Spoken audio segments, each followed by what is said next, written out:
Welcome to Live Ball with Paige Dauer, presented by Harper Volkswagen.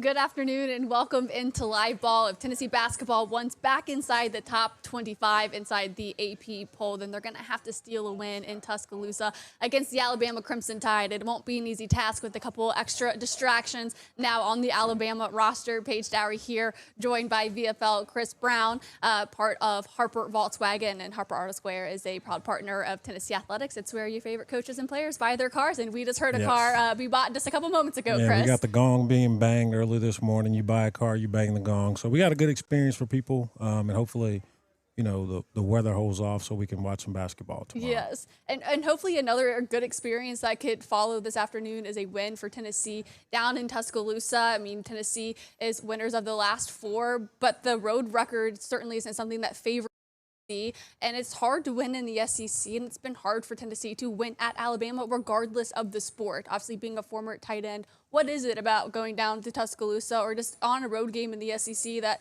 makes it hard to capture those kinds of wins? You know, I think no matter what, when you go to Tuscaloosa or just playing in that game, you know the history of the game, right? You know the rivalries, you know the swings, you know the people that have played in the past. So I think the fans know that as well. So I think the fans, by and far, they show up. So it's going to be a tough environment to play. It's always fun to go down there. It's almost always better, obviously, when you go down there and get a win. But obviously, we're struggling a little bit right now, Paige, with kind of just bouncing back after that Kentucky game. But what better way to kind of get back and, like you said, get back into the top 25 by going on the road and winning an SEC game? Yeah, Tennessee had been inside the AP top 25 for 90 consecutive weeks. They are now outside of that after a last-second loss, it feels like, to the Kentucky Wildcats at home. How important would you say a win for Tennessee against Alabama is in their hopes of getting back inside the top 25 for their outlook for the SEC and NCAA tournaments? You know, I think what's really positive about basketball, Paige, is you want to be playing at the right time. That's what you want, right? So if you're playing at the right time, it really doesn't matter what games you lost. I mean, you see a lot of the teams that win later on in the season, they're truly able to kind of play at the right moment. They get on a winning streak in their kind of conference tournaments, and they kind of get their draw with the NCAA tournament. So you see them go and run. So that's kind of really what I'm looking forward to, is kind of seeing how our guys bounce back.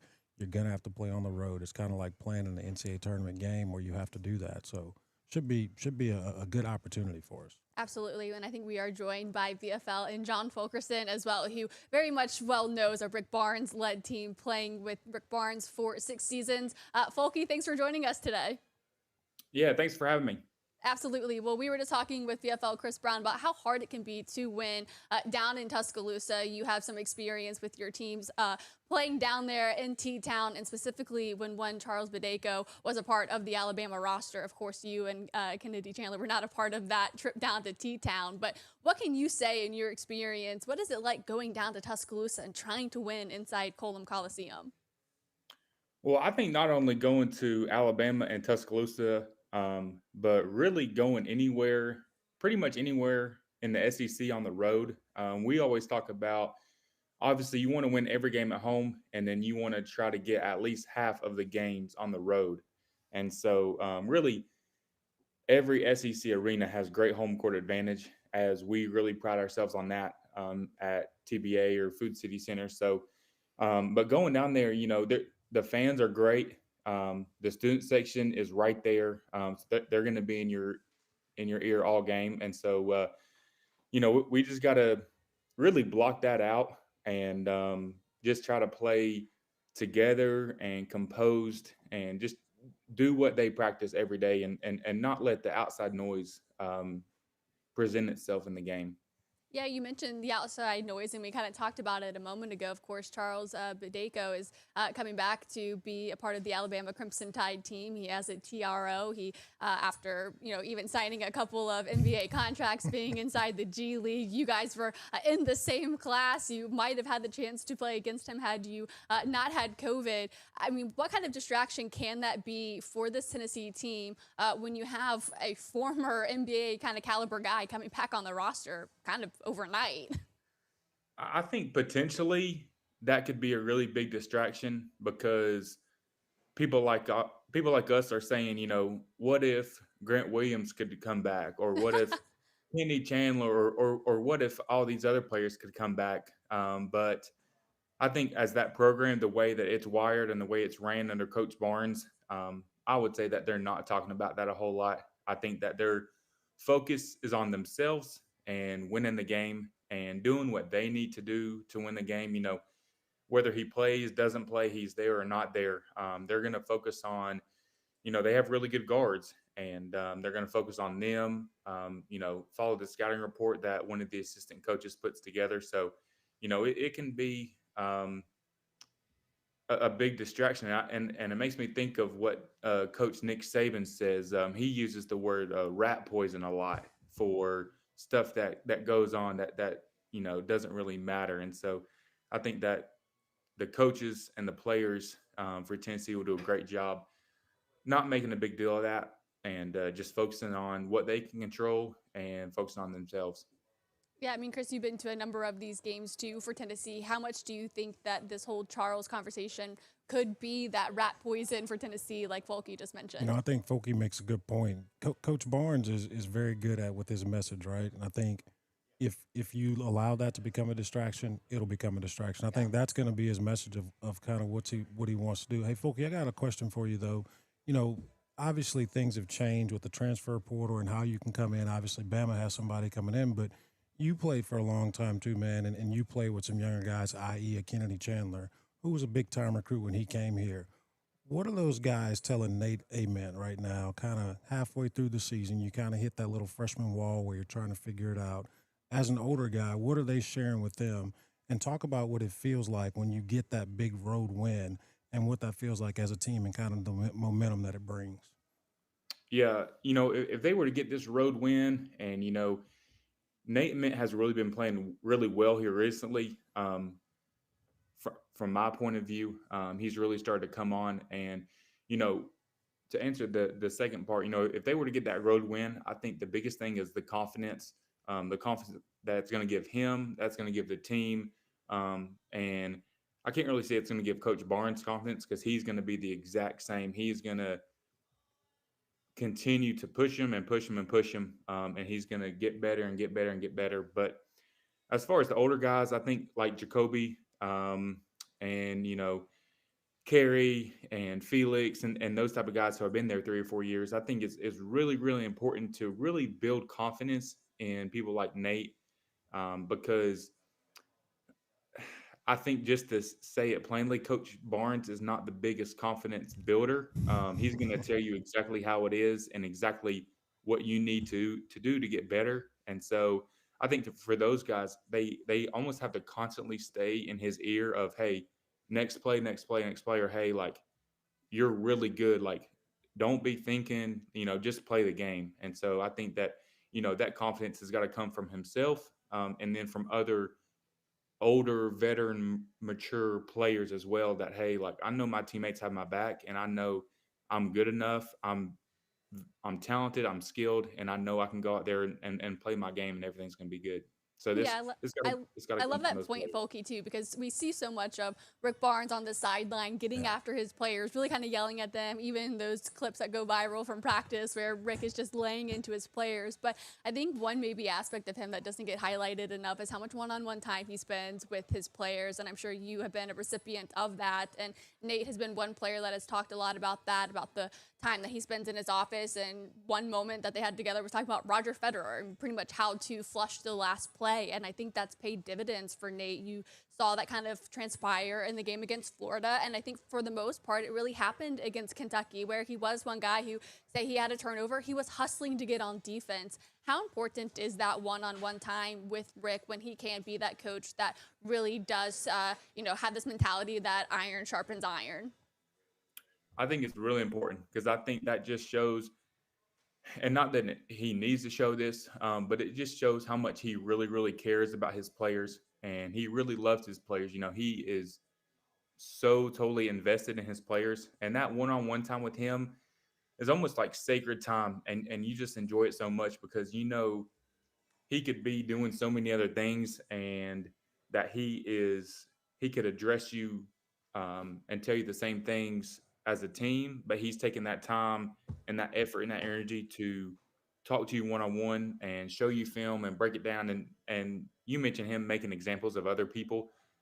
He really enjoys doing that. And, there's a lot of great athletes out there that he, I guess, references a lot. And so just he's always, pushing his players to get better and holding them to a very high standard. So that one-on-one time is very crucial because then, you you really learn, but you develop that bond and a relationship during that time as well. Yeah, and I want to mention maybe one of the freshman class for the Alabama side because I know Chris, a point we'll get to with you later, is talking about the freshman group for Tennessee. But we could go over to Amari Allen, one of the freshman players for Alabama. He just had his third SEC Freshman of the Week honor, and it's just such an interesting comparison when you see one freshman class maybe kind of struggling to find their way either as a whole or individually, and then you go to the other side, whether it's a team like Arkansas or a team like Kentucky, now Alabama, where they've got freshmen who really are kind of coming into their own early. I guess how important is it to slow down a guy like Amari Allen, who is playing with all the momentum behind him right now? I think a big thing when you're playing on the road is not letting someone like him get momentum. I mean, when you have the crowd behind you and they hit a shot and they hit another shot, now you got to call a quick timeout. Obviously, that you see those swings. So I look for our guys to kind of slow the ball down a little bit. Don't let them get out in transition. Obviously, we know they want to shoot a lot of threes. That's their game. That's what they like to do. And they're playing with a lot of confidence right now, Paige. And obviously, us, where we've been, we're coming off the loss to Florida. You got a tough loss to Kentucky at home where you had a big lead. That's really a confidence kind of punch when you lose the way you lost, right? So don't let them get out to the fast start. Don't let them hit the transition threes that truly get them going. And then again, on our side, I think I want to see Nate just play really more aggressive kind of from the start. I think when he does that, we see kind of a better outcome, and you see his confidence kind of grow as the game goes on. Yeah, Fulky, what is it like seeing a freshman like maybe Amari Allen who has 4 double-doubles on the season? He's a great rebounder for Alabama. How can a young guy like that maybe change the game and provide a greater challenge for Tennessee in this matchup? I think when I talk about freshmen, especially in the SEC, especially, it's we may be, 20 games in, how many ever. And so I think for them, I think freshmen are just kind of out there playing hard, and they don't really know what to exactly expect when SEC play comes. Sophomores, juniors, seniors, like they know, hey, SEC play is coming. It's ramping up. We're about to face a good team. So as a freshman, you just think it's another game. And so I think that they're just playing with the ultimate confidence. And hey, like I'm just going to go out there and do what I do. And if I play hard, good things will happen. So, I think for that freshman, just playing free and playing loose and, seeing what he can get done. When we look at this rivalry too, and I'm sure regardless of the sport, it's always so much fun when Tennessee can take down Alabama. And I think one of the more exciting wins in this rivalry, is it not the last one, the last time that they're at home, and it's Jemai Mashak knocking down the buzzer beater from the Pat Summit floor logo. I'm not sure if either of you guys were at the game, but it was incredible. Awesome. What do you remember, Chris, from that game? The pendulum of swings, right? I think that's what's so important. And you get a guy like Jemai Mashak who put in the work, and to have that moment and that outcome, and he just said how much he practices that play and he practiced that shot. And to be able to hit that shot in that moment, you always want to beat Alabama, right? Yes. You're taught that when you come here, is that you want to beat Alabama. And anytime we can do that, it's a special moment. Yeah. How about you, Folky? Obviously, being a part of this rivalry, being, kind of a part of some of those crucial wins. I think one started, the 4-game win streak started in the 2022-23 season. So maybe a little bit after your time. But what do you remember from that last win? I completely agree with with that. Just to go back to Jemai's shot, the work that he put in, and I can't remember how many ever thousands of shots that he made that summer and was making throughout the season. But I know that he was working closely with some people on the staff of doing that. And so, it couldn't have happened to a better person. But to go back to that, when I think of that shot, this is actually funny because I was overseas at the time watching it. And, I kind of questioned when Jemai went up, but then it went in. But then also, whenever you go back and look, you watch the film, you can see the camera angle is showing the benches, and Zakai and Coach Barnes are trying to call a timeout. Yes. And they're like yelling at the ref, like timeout, timeout, timeout. And he shoots it, and they're still trying to call a timeout, and then it goes in. So that's what I remember, because I was like, it's a good thing that the ref didn't give them that timeout, because they were really wanting that timeout. So, but yeah, that was a great game. Folky, that's such a great detail because that reminds me when Barnes was asked about it in the post game, and he's like, "Well, to be honest, I missed it because I'm trying to call a timeout." So I was just happy when I saw like the team leaping from the bench. So that was a good memory that you had there. And I think for Tennessee to be able to extend this win streak, be able to do that on the road against Alabama, where they've not won tons of games, it might honestly come down to kind of a buzzer beater moment like that, which we'll get into our next segment when we talk about some key moments and maybe what has the pressure in this matchup. We'll be right back.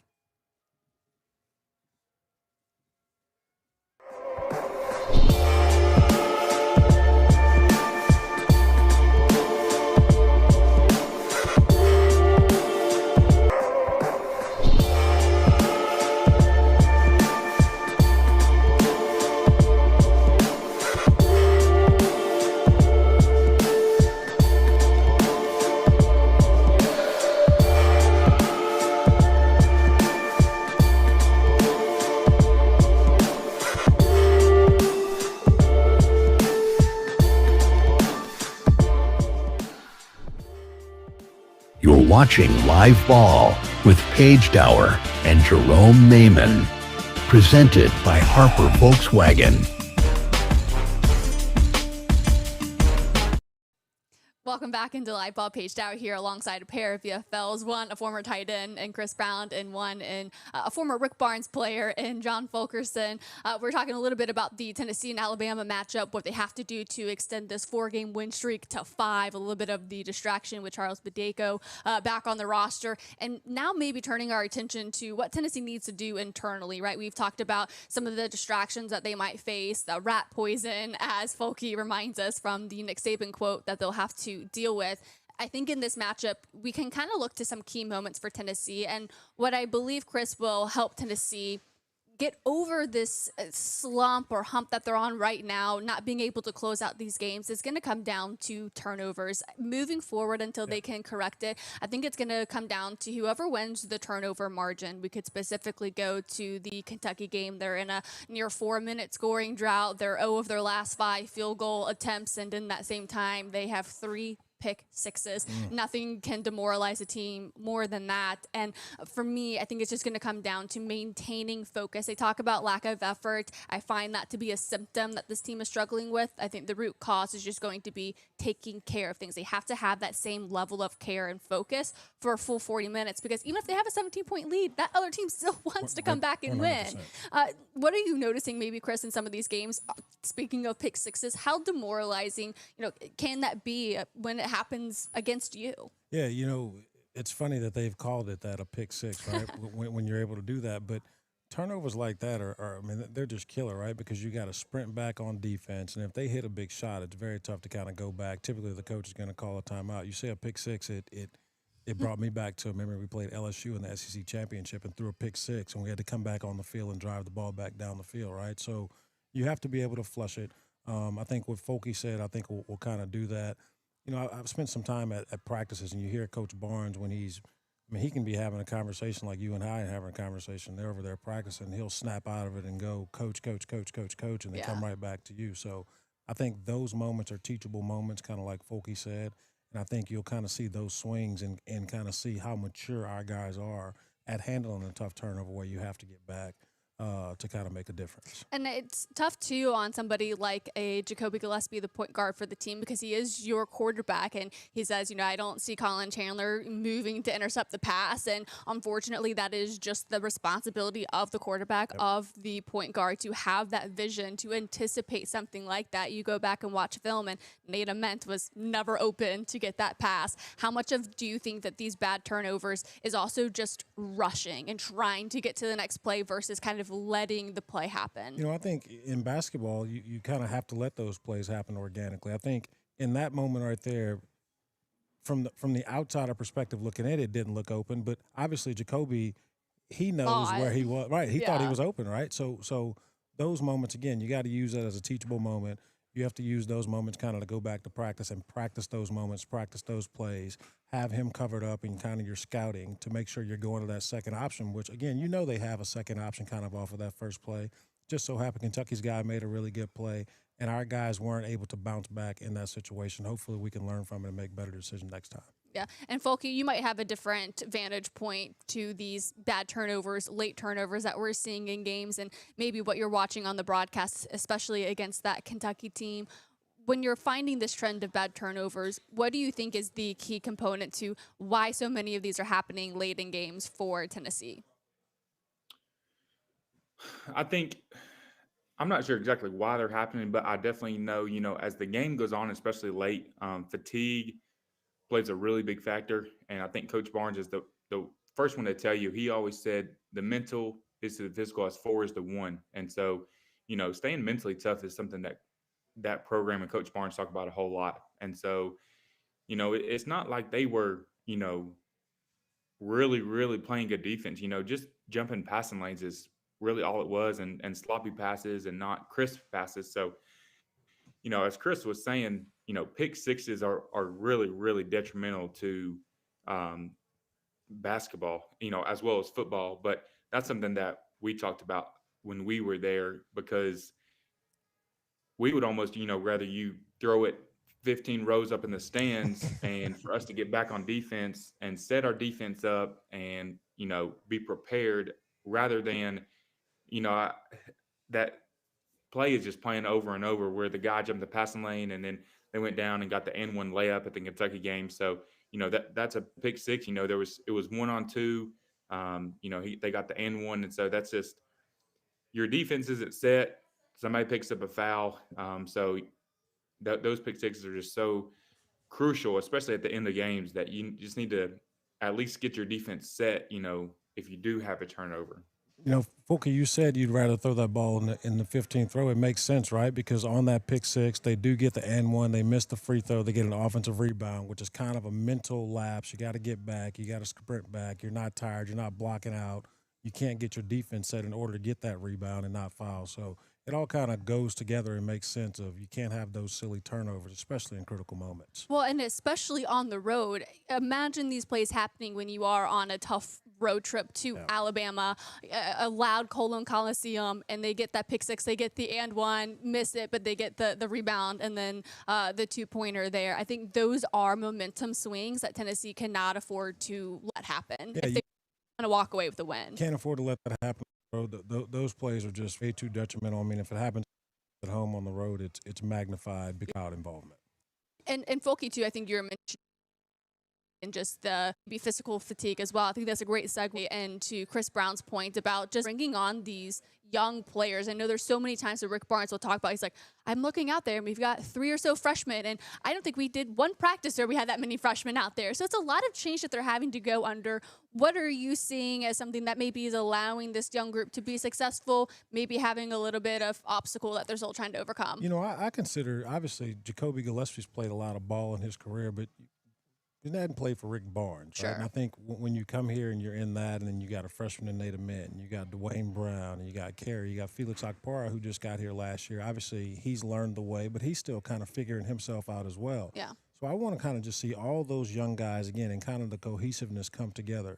When you're young and you're playing on a team with some guys that have played ball before or that are a little older than you, it's kind of hard to invigorate yourself and kind of to fit in, right? And I think we've kind of seen that when you're a Nate Amen, you're coming out of high school and the ball's consistently in your hand, and now you're coming here and the ball's going to be in your hand, and you have to play defense, and you have to get back, and you have to guard one of their best players, right? It's a whole different ball game. So I want to see our young guys kind of mature. I want to see our older guys kind of bring them along immature. And again, I think if we play Paige inside out and kind of get downhill and get to the goal, I think we have a much better advantage at using our big guys, and that gets them going.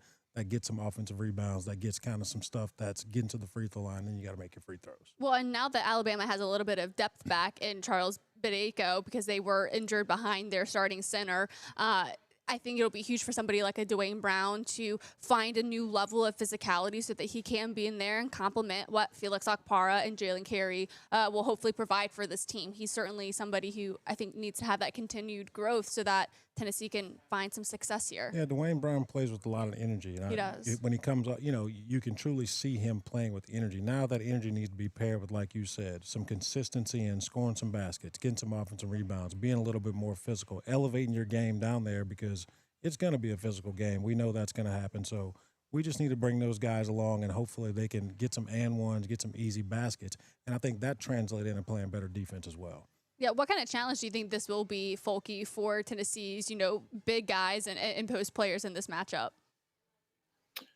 I think it will be a big challenge. But like Chris said, I think that getting those easy baskets, ones that you don't have to work for, ones that just kind of fall in your lap, a tip dunk, something like that, I think that can just kind of steamroll and build confidence for those guys. If you're the first play you get it and you're trying to bang and bang and bang and, do some type of tough shot and you miss it and you start out over 3, over 4, that can really kill your confidence. But getting those easy baskets, offensive rebounds is really big. And so I think that starting out that way and just kind of letting it come to you, going with the flows of the game, seeing how they play it. I think that just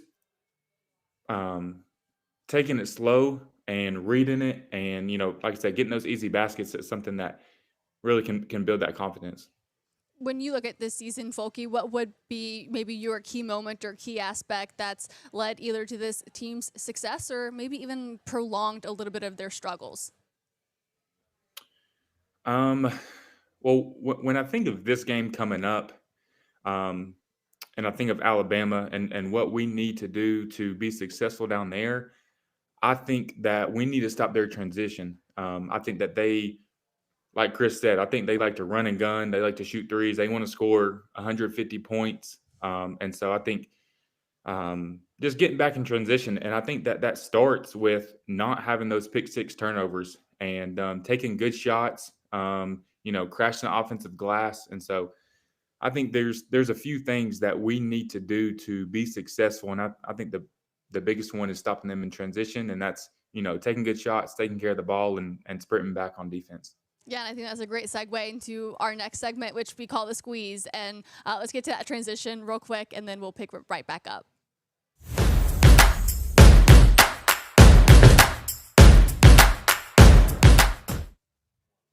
Fulke, you mentioned the pick sixes, the swing plays, and I'm thinking for me in my squeeze when we get to that, it's all about closing out these games. And I'm finding where Tennessee is struggling to close out these games is when the opponent has these big momentum-changing plays that Tennessee's offense, for some reason, is not equipped to do that. I think that's what you miss most about, Cade Phillips being out because he could give you that occasional loud block. He could give you that big dunk. We've not seen the lob dunks, alley-oops too much this season, and Felix Okpara thrived on that. And you're not seeing a ton of transition threes that you mentioned Alabama is so good at. So I think when Tennessee is this kind of team that isn't as flashy as we've become accustomed to, and then they have these bad turnovers late in games that allows teams to have these big plays. I think it all compounds to Tennessee lacking a certain level of confidence and creating this inability to close out games late. You could look to Syracuse, Illinois, Florida, and Kentucky, where it's scoring droughts, it's a number of turnovers, and they just are unable to find their way late in games. How much of that would you agree, maybe, Fulke, is a confidence issue and maybe not being as flashy on offense as they had been in the past? I think you're exactly right when it comes to those things. I think late games, you just mentioned, 3, 4, 5 games that we've had turnovers and, we may have even had the lead and we have, not come out victorious in those games. So I think they need to stay composed. I think that those flashy plays, those blocks, the dunks, the threes, the transition threes, the and ones are very, very important. But I think just to stay composed as a team and, don't go in scoring droughts whenever it's crunch time. I know whenever another team's going to run, ESPN always puts up a little segment Yeah. in the 6 bottom. It's like minutes since they've 0 scored a Yeah, a little basket. score bug. Yeah. yeah, in 5 minutes. And so when teams go on those droughts, it's so detrimental to the game and the ebbs and flows of that the other team is playing well, you're not playing good, you haven't scored, and so staying composed individually and then playing together as a team, especially at the end of the game, is something that they have to do. And I was listening to Coach Barnes's interview, and he said something about leadership. And I think that all of those guys out there have to be leaders. They have to pick one another up. Especially at the end of the game, to, like I said, stay composed. Don't let your highs get too high and your lows get too low. Come together and play as five. I think a lot of it is about adversity, Paige. Like you said, when you hit adversity, how do you respond? And Fulky, you probably can talk to this a little bit more. I think a lot of basketball is a lot of mental repetitiveness, right? Like you're doing the same things over and over. You shoot your free throws, you dribble at the same amount of time, you spin the ball back, right? And I think when you have adversity, you kind of lose those moments. The pass that Jacoby made, maybe you make a bounce pass right there as opposed to the lob up pass where they can kind of shoot the lane and get it. So I think just handling adversity, especially on the road. I mean, Alabama's going to go on runs. We know they're going to hit their threes. We know they're going to make some steals. They're going to try to get the ball out and move quickly. How do you handle that? How do our freshmen handle that? I think that's going to be a really big key into Tennessee being successful and playing on the road and trying to get a road win and kind of trying to end this kind of funk that they've been in and trying to get out of it. Yeah. When you look to this matchup, maybe what would you say has some of that pressure, or who has the pressure in this matchup to help deliver a win for Tennessee after suffering a tough one against Kentucky? I think Jacoby Gillespie's played extremely well. And, I think keeping that standard, I think sometimes he gets to get a little frustrated, maybe gets in foul trouble a little bit early to where he has to sit kind of when he's hot.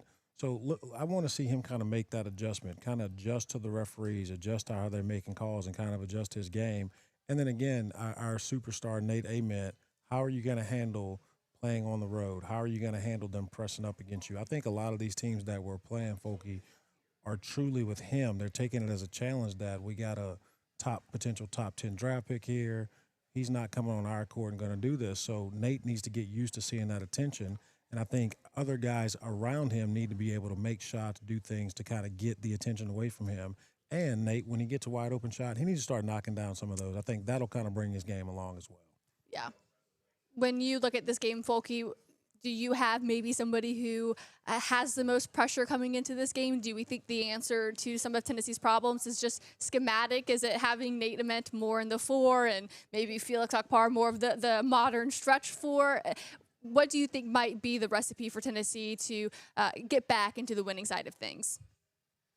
Well, before I answer, I want to go back off Chris's point of, Jacoby staying out of foul trouble, because I think that was a crucial point in the Kentucky game where he picked up his second and he was out the final few minutes of the first half. And, what was it, like 16, 17, 18, and they cut it to like 10 or 11 at halftime. And so, it's only 6, 7, 8 points difference, but that from 10 to 18 is a really big difference going into halftime. And so for Jacoby, like Chris said, I think he's doing a fantastic job. I think he's scoring really well. He's assisting really well.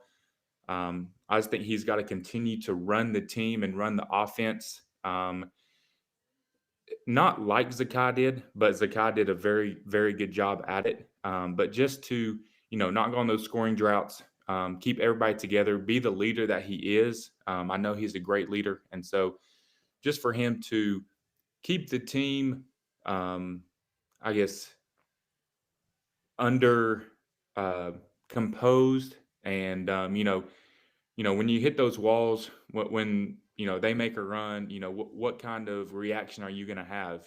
Are you going to keep your team together, or is everybody going to go out and try to do things that they don't practice? And so for Jacoby, I think just continue doing what he's doing, but also just try to run the team. And if that's running the play every time down, that's him calling a play. But if it's flowing, it's flowing. And so just him being able to read the ins and outs of the game and what he needs to do. And I know we've mentioned Alabama hitting their threes a number of times in this show, and that might happen here against Tennessee. Well, they're second in the country in threes. They average almost 13 threes a game. So does a win for Tennessee come down to who guards the perimeter better? Yeah, I mean, at the end of the day, we know that's their game. We know that's what they're going to do. I think Coach Barnes is going to have a really good plan on trying to stop that. I mean, 13 threes, that's putting up a lot of points in that. And obviously those threes, when you're missing those, you're getting long rebounds, which obviously give the other team an opportunity to get in transition. So look for us to be able to try to get into some transition things kind of with that. But, like Folky said, I think with Jacoby Gillespie and kind of what he said about Zakai, it kind of hit me. Coach Barnes and Zakai used to go at each other kind of when he was coming off the court, right? Yes. He never wanted to come off the court, and the only time he would come off the court typically was a foul trouble or an injury or something like that.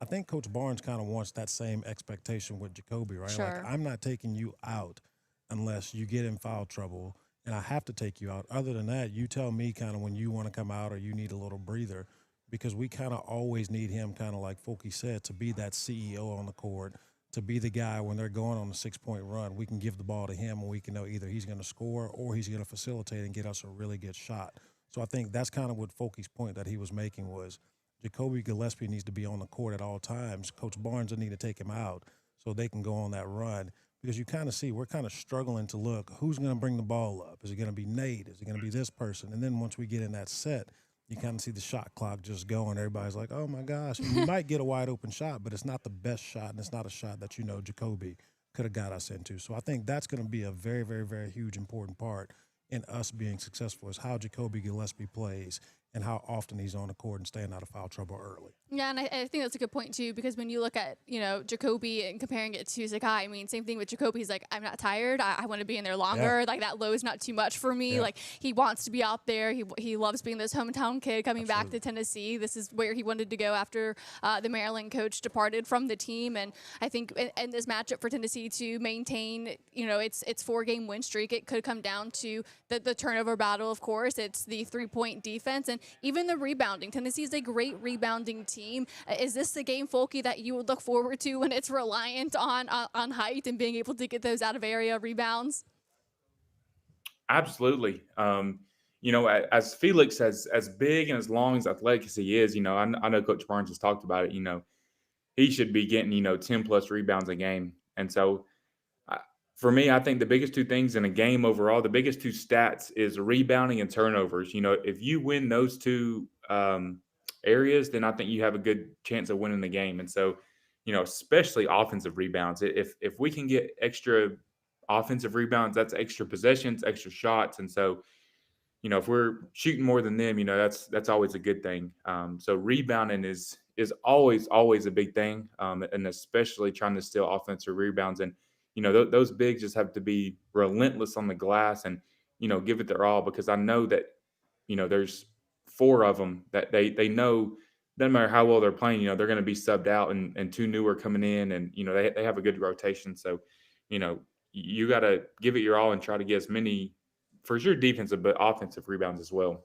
And one final thought before I let the both of you go and we turn our attention to the Lady Volunteers, who are on quite the win streak as one of a pair of undefeated SEC teams at this point. We've talked about rebounding in the bigs, but I think one player we haven't talked about is JP Estrella. And I'm wondering, Folky, from your perspective, similar position, Rick Barnes system, he's come into this season incredibly hot, fresh off of his foot injury from a year ago, then battled an ankle and a knee injury to start, and really hasn't been that same player that he was in the beginning of the season. I know you can maybe point to the level of competition to start, but there's often times where it looks like he's in the right position to get a rebound near the rim and just isn't able to come down with it. For him, is it a mental block, or what do you think it'll take for JP to get back to what we were hoping to get accustomed to earlier in the season? Because I think he's key to unlocking something within this team. He's definitely key. I think he is a great big, and like you said, I think before his injury, I remember him. The defense that he played on Zach Edey, this was last year, 2 years ago, something. And then, like you said, he's had a few injuries, and I had a lot of injuries in my career, and coming back from those, it takes time. It is mental, it is physical. You need game reps, and that's something that I was able to have behind Grant Williams. I was able to get back after he was there, and so playing behind him, but he doesn't have that time. And so just trying to go as hard as he can in practice, because like you said, I think that he has great potential. His ceiling is really high, and we need him to play like he was before. And so just I think every game he will continue to get better. His spring, his pop, his quick step will return. But like you said, I think that he's had a few plays that maybe he would have made before, but I think that confidence and his rhythm will return at some point, especially like Chris said earlier, when we need him most. You mentioned battling your own injuries throughout the season and how important those game reps are, and just seeing that you can do it. I think a lot of belief is seeing that you can do it. Was there something else that clicked for you that maybe allowed you to resemble more of the player before injury versus maybe being in that moment where you were still hesitant about that injury that you just healed from? I mean, I think sometimes you think that you're ready to play. Sometimes you think you're in shape, but then you play the game and you think you can do it. And I think the biggest thing is watching film, and you see yourself and it's like, man, like I should have made that play. I could have, I still have a ways to go. And so I think just continuing to work with the coaches, with the trainers, and getting yourself ready to be in the best position possible. I think that, those game reps and those practice reps is something that you can't, do in practice. You can go as hard as you can, but those game reps are just a little bit different. All right, one last thing. Who are you guys taking in this matchup? Paige, what kind of questions is that? Tennessee. Do you second that? Absolutely. I think the biggest thing for us, I didn't get to comment on is limiting their threes. I think if we guard that 3-point line, I think we should be in good shape. So yeah, Vols all the way. Awesome, guys. Well, I appreciate the both of your time, and hopefully it's a good win on Saturday for Tennessee as they go down to Tuscaloosa to take on the Alabama Crimson Tide. We'll be right back to talk a little bit about the Lady Vols and their next ranked matchup, third in a row, coming up on Monday. We'll be right back. 360, when you're in the mirror, do you know what you see? When you're in the mirror, you're just looking at me. I'm everywhere, I'm so Julia. When you're in your body, but better not be. 666 with the princess tree. I'm everywhere, I'm so Julia.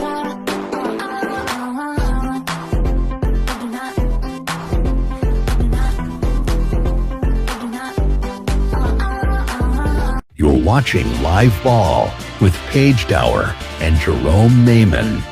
Presented by Harper Volkswagen.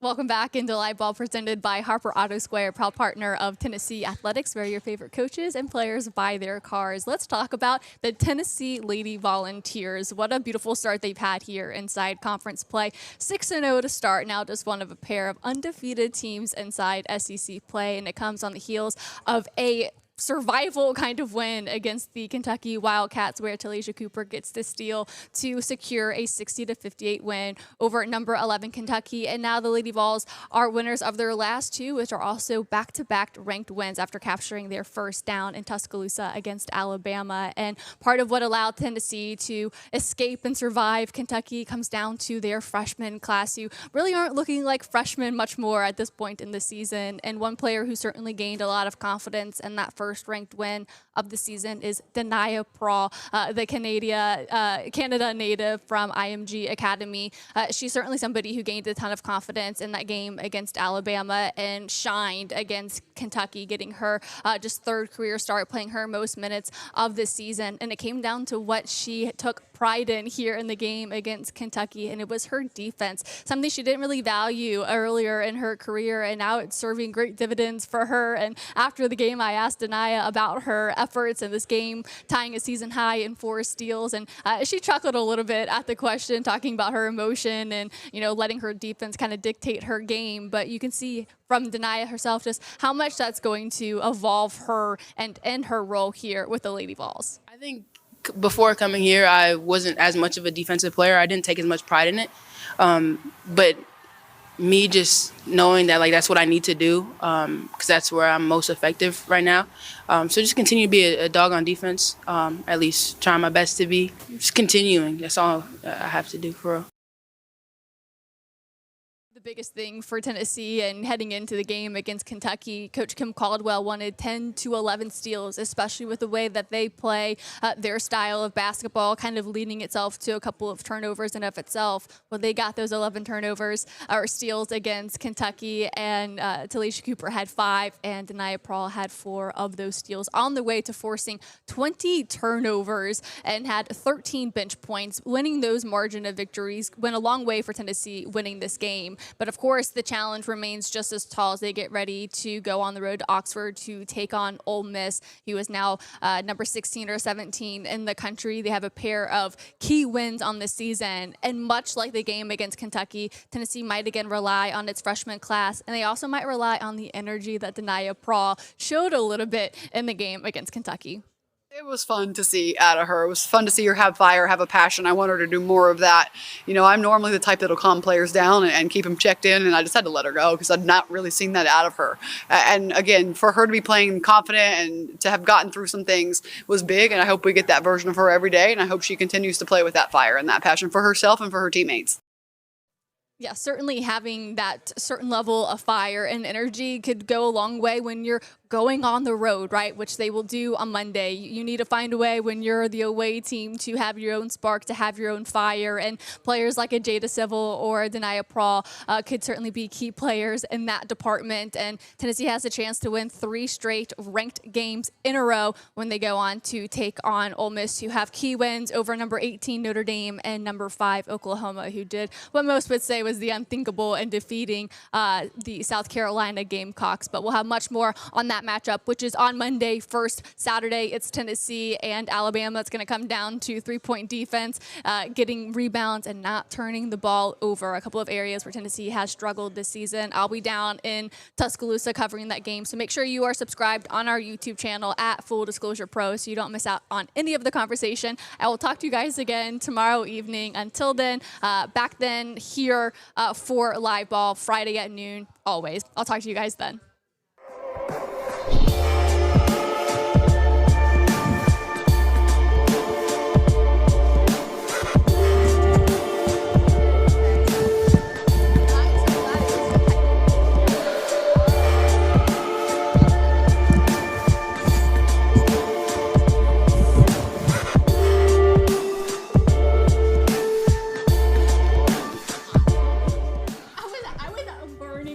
You're watching Live Ball with Paige Dauer and Jerome Mayman.